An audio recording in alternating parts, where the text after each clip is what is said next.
Ġiet estiża r-rifużjoni fuq il-mediċini tal-IVF għal ġenituri prospettivi li se jagħmlu l-IVF Malta, kif ukoll ġenituri prospettivi li jagħmlu l-IUI, l-IVF jew l-embryo transfer fi kliniċi privati sa mill-ewwel ta' Jannar tal-2023.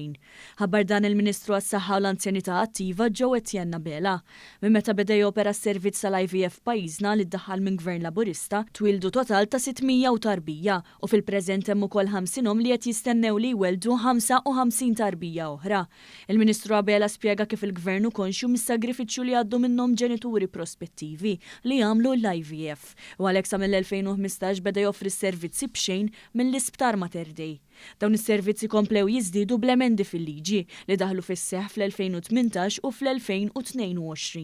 Il-Ministru qal li sal-aħħar ta' Marzu li għadda l-Awtorità tal-Protezzjoni tal-Embrjun approvat il fuq minn €1,020,000 li ġew moddija lura lil ġenituri prospettivi bħala rifużjoni tal-mediċini li kienu nefqu.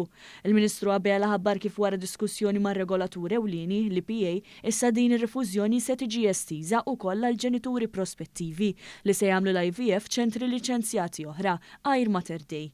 Kull ġenitur prospettiv li għamel trattamenti tal-IUI, l-IVF jew l-embryo transfer fi kliniċi privati sa mill-ewwel ta' Jannar tal-2023 se jkunu wkoll intitolati għal din ir-rifużjoni. 285 ġenitur prospettiv li xtara mediċini għall-IVF ħajkunu qed jirċievu rifużjoni tal-ispejjeż tagħhom għal total ta' €250,000.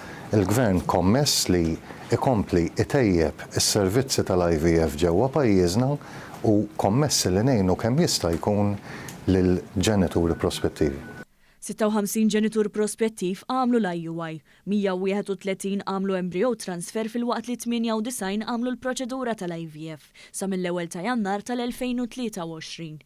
B'hekk se jkunu qed jiżdiedu ma' 634 ġenitur prospettivi li diġà benefikaw mir-rifużjoni tal-mediċini għas-servizzi offruti f'Mater Dei mill-ewwel ta' Jannar tal-2022.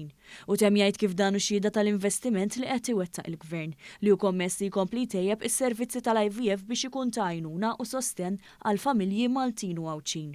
L-applikazzjonijiet u l-irċevuti oriġinali għandhom jiġu sottomessi għand iċ-ċentri liċenzjati u mibgħuta lill-Awtorità għall Protezzjoni tal-Embrjun biex tkun tista' tiġi proċessata ir-rifużjoni.